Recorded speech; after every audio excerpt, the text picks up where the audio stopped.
Yan. Tambay muna kami ni Kuya dito. Ito, tignan mo. Mga... Pumunta rito Kuya. Kuya. Ito bro, ang tinatanong ko is, bakit itong Bina napakaliit na bansa pero napakawala? Dahil sa ano, tourism. Tourism. At saka Hindi mo sila mayaman sa natural resources eh. At saka yung namumuno mismo. Ang namumuno talagang totoong leader. Leader talaga. Na ang tinitignan ang kapakanan yung tao niya. Kapakanan talaga. Eh dito talaga totoo, wala tayong tinatawag na natural resources dito sa Bina. Hindi katulad sa Pilipinas na may ginto, may copper, may tanso, may dagat. Oo, may dagat, may bundok, may coal, may dami sa atin. Dami. Pero bakit nananatiling mahirap ang Pilipinas? Ang wealth ng Pilipinas is nagko-concentrate lang kung iilan sa ilang tao, sa mga pamilya, yung mga ilang pamilya lang sa atin na namumuno. Dahil ayaw nila talagang gustuhin na umangat ang status. Kaya nga laging magulo dun sa atin eh, kasi talagang pinagugulo nila. Yan ang gusto nila. Oo. Hindi ka mukha dito. Bakit walang gulo dito? Dahil kaya nagpupunta ng mga tourist dito. Dito ginagastos yung pera. Beri mo, tourism dito 10 times ang population nila. Correct, kasi ang mga tao nakikita nila. Oo, peaceful. Peaceful lang doon na lugar na puntahan. Nire-respeto ka kahit na saan ka galing, hindi yung sinisino ka na dinidiscriminate ka. Dito makikita yung tunay na demokrasya. Oo, itong ano na to ni Kuya Spirish na dito sa Austria, Vienna. Kaya niya na ikukwento yung mga ganito dahil matagal na siya rito. Hanggang tignan mo, kaya tinawag na socialist democracy. Social democracy. Social democracy dito sa Vienna kasi yung maganda sa demokrasy at saka maganda sa socialism pinag-combine. So very kung sila yung concern sila sa status ng isang pamilya. Tulad ng isang pamilya dito. Eh sa atin, ano sa atin? Democratic yun eh. Sobra, democracy na yun. Democratic na magnanakaw. Democracy na, hindi naman demokrasya na yun. Democracy na. Democracy. Basta, ano yun eh, yung ginawang pugad ng mga magnanakaw, ginamit yung democracy. Pahala kayo sa buhay ninyo kung mag-survive, magutom kayo. Tang-inan nyo. Mahirap tayo, putang ina yun, mamatay kayo sa gutom. Sabi ni Duterte sa mga driver. Pero mo kinuha niya yung mga guns, yung mga kriminal, pinatakbo niya ng senador. Si Robin Padilla, si Bongo Diyos Mayo. Doon ka na talaga. Only the Philippines na kumuha ng economic advisor ng isang presidente na isang insik. Komunistang insik na drug lord. Hindi naman Pilipino. Paano magiging economic advisor? Kaya nga, puro sira ulo na eh. Sabi ko, sira na mga ulo na itong mga tao. Dito sa Vienna. Sabi ko, puro mga sira na tingnan ulo. Mo, dito, ang bata may karapatan. Oo. Paluin mo lang, makita lang ng polis yan. Ipukulong ang nanay o nang magpalo sa bata. Kasi ang bata hindi pinapalo. Yan ay binibigyan ng advice na maganda. Kasi pag nasira yung yung pure eye feeling yan, doon nagkakaroon ng depression ng mga bata.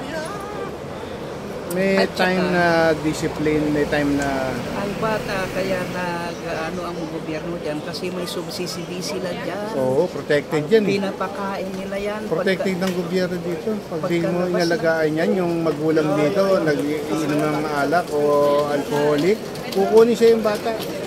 Ito bata, paglabas ng bata, nag-register na yan. May subsidy ng gobyerno na yan. Pambili ng pampers, pambili ng galas, pambili ng van. Protected ang bata rito. Hanggang sa mag-aral siya hanggang 18 years old, hanggang kahit pa 18 years old, kung gusto magtuloy sa university, suportado pa rin ng gobyerno yan. At pagka nag-graduate ang bata, regardless kung ano yung graduate mo, may trabahong nag-aantay sa iyo. Hindi ikaw yung kailangan lumapit sa politician, kailangan lumapit kung sino-sino Luluhod ka sa kanila para ikaw ay makapasok ng trabaho. Hindi. Dito, Pero ngayon nagiging ano na tayo, nagiging okay na kasi matino na ang matino ng pangulo ang mga leader natin ngayon. Hindi kamukha nung nakaraang talaga. dapat Tapos dapat sabi tumino. ko, ginawang animal yung mga tao eh. Hindi na tao, ginawang hayop, sabi ko. Saka dito, Pagbabayaran nila yung ginawa nila sa ang humanity. pinagbibisa ng isang ekonomiya rito, tourism, small business, yung Oo. micro business na tinatawag, maliliit na restaurant, okay na, survive, magsusurvive. Mga hotel. Isa, mga 40% na economic ng Vienna is agriculture. Kasi yung half of the weather, year ng weather is suitable for agriculture. Tsaka yung rito, kuya, pag winter dito, yung mga après-ski nila, yung skiing area, talagang bilyon ang umiikot dyan sa tourism, ang dami. Napunta ako dyan sa skiing area, nagtrabaho ko dyan minsan. O tsaka kung gumasa sa mga Kaya, tourist na ng pera. nami-maintain na maganda ang economy ng Tsaka infrastructure. dito sa Vienna. Talagang may o-offer nila ng maayos sa turista. Siyempre, Kasi kita mo yung mga daan dyan. yung taxes ng tao is nagagamit ng Oo. tama, hindi kinukuha at ibinubulsat, dinideposit sa isang bangko, sa isang foreign land, hindi katulad sa atin eh. Yung mga politician sa atin, ang daming bangko sa Cayman Island, nasa Di ba yan nga yun, sino ba yun, si Unggoy? Di ba na yan, sa Virgin Island yung dinideposito nila ng mag-iina na ang daming senador. na yan. 16 countries ang pinuntaan ni Pulong na inasikaso yung mga bank account, yung nahuli nila yung tatay niya. Saan? Kung saan na 16 countries daw yun eh. Ang pinuntahan eh, hindi ko nga alam eh. Doon din. Doon. Talaga? Ano bang gagawin Hindi, nila? mamamonitor ng gobyerno. Walang lulusot dito. Kasi yan yung internet na yan, ay isa microcosmic consciousness yan na yan ang lahat ng data na kung saan nila ninakaw yung pera nila. Kaya Hindi sila lulusot yan. dito may kapanatagan ang mga tao. Kaya matatanda ang mga tao. Hindi sila masigasig magnakaw. Alam mo bakit? May certainty ang buhay nila eh. Comfort. Yung meron silang pag tumanda sila, meron tinatawag na kahit wala silang anak mag-alaga Security. sa kanila, meron tinatawag na pensionstenheim, doon ka nang tumira, alagaan ka ng gobyerno, hanggang sa mamatay ka, ililibing ka ng gobyerno. Walang problema. Pero sa atin, bakit ang dami magnanakaw? Ang iniisip nila, anong kakainin bukas? Ano ang pwede nilang kainin bukas? Hirap eh. Kumakain sila ngayon, bukas may kakainin kaya tayo. Iyon ang doon, kaya nagkaroon ng maraming, hindi man gustuin magnakaw, Rebellion. pero nagkakaroon ng tendency na magnakaw dahil sa sitwasyon. Kaya naman ganako yan dahil the gutom. situation drives the character of a certain person. O kaya the mga atmosphere. maraming bisyo. Oo. Sabi, bihira din naman yun yung dahil sa bisyo magnakaw. Pero, Ang problema, mga leader talagang mga talaga gusto nila na ganun eh. Mahirap ang mga tao para pag nagbigay sila ng konting ayuda is parang gusto ng tingin sa kanila eh. Ayan, sinasamba sila. Ganun ang gusto nila. Congressman. Sa North Korea, ganun eh. Kaya yung Korea, hindi sila magpalit ng leader. Bakit? Kasi nga, for how many centuries naka-inject sa kanila, nasa mind nila yung ganun tinanim na takot. Kaya hindi sila pwedeng salungatin. Ganun din yung nangyari North sa Korea. Davao. Oo. At wala silang kapasidad na kontrahin yung leader. Dahil pa oras nagsalita sila ng kontra doon sa leader, patay sila. Ganun na nga strategy yung ginawa ni Digong. Wala, kontrolado nila kasi Paralyze na yung nag-establish mind. na sila ng loyal na armies na nila eh. Yung Kaya ngayon wala na sa national power sila. Yan ang pagkakataon ng gobyerno na may matitinong pag-iisip na hindi na sila pabalikin. doon lang sa Dahil North danger Korea mo sila. makikita na sa isang tipon na halimbawa program At pag pumalakpak ang mga tao at ikaw ay hindi pumalakpak, pag yung si Jong King Jong. ang magsasalita at hindi ka pumapalakpak, matutorture ka at papatayin ka. Kailangan pumalakpak ka eh. Oo, Ay, kaya- sumigaw ka pa, tsaka magtatalon. Kaya tignan mo yung mga tao doon pag nagsalita si Ecuador, palakpak silang lahat, walang isa na hindi. At saka, iisa ang May uniformity. uniformity ang pagpalakpak. Oo.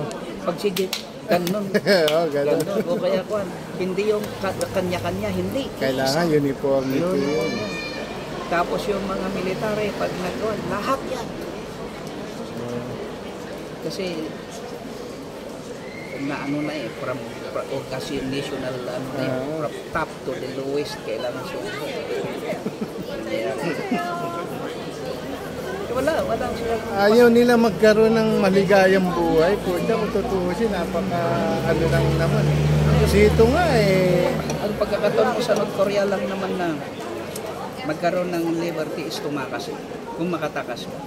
Pero kung hindi, at nagpakita ka ng Suppression opposed, eh.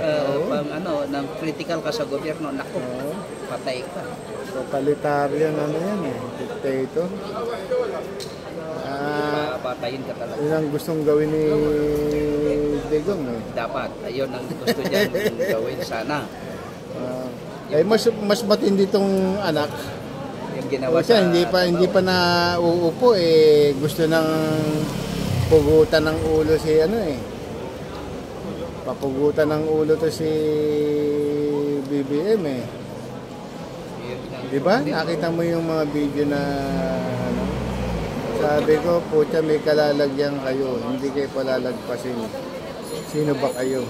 Tsaka tignan mo, brutal na sinasabi yun. Walang Oo. Kahit Pero man- ganyan ang klaseng kahit sabihin mo leader. lang yun, hindi mo na dapat sabihin yun. Ano yan eh, yung uncivilized. Walang kultura. Uncultured. Oo. Walang walang refined na expression, kundi puro crude. Patayan. Oo, yan. Ganyan ang mga propensity sa mga salot na yan. Kaya ano yan, hindi palalagpasin yan. Kaya kayo mga senador na yan, gawin nyo na yung trabaho nyo. Kaya pag pinabalik nyo pa yung mga salot na yan, ang salot, alam mo yan, nakakahawa yan. Pag hindi mo kinontent ang salot, buong bansa niyan infected.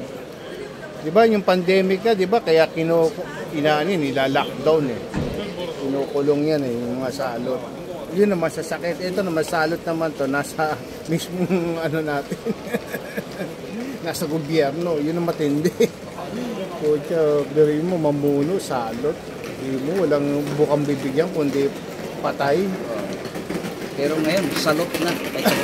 Salot. Hindi na salot, kundi salot. General Torre. Niyari sila ni Torre. Ang matindi nun, to si sino ba yung si Basten, yung gagawin niya ro yung nun. Atik yun eh. Si oo. Atik. Anak ng Walang Dracula. matinong pag-iisip talaga sa anak ni Digong na yung pag nagsalita. Unang-una to si Sarah, hindi marunong magsalita. Makikita mo pagka yung Baliw. pagka Si Sarah baliw yun eh. Oo. Nakikita mo kung sa psychology, makikita may mo. tama sa Ang ulo, normal sabi na tao, ko. hindi gagawin yun na Oo. pagsasalita. Kasi kung normal lang utak niya, hindi maggaganon yan. Kasi ang pakiram niya sa sarili niya, na siya eh. Yan ang problema. Bata Diyos pa, mio. nagising na sila sa droga. Sa, Sa droga, oo. maniwala ka, hindi nagdudroga sina Sarah, sina Basti, sina Kulong. Nakita mo nun pagka nagsalita eh.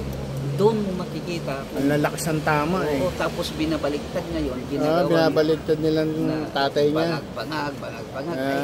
Si Duterte, bangag pa nga magsalita eh. Tignan mo kung magsalita. Wala nga akong nakitang nag-speech siya na hindi bangag si Digong. Doon mo nga makita. Puta, nakakaano yung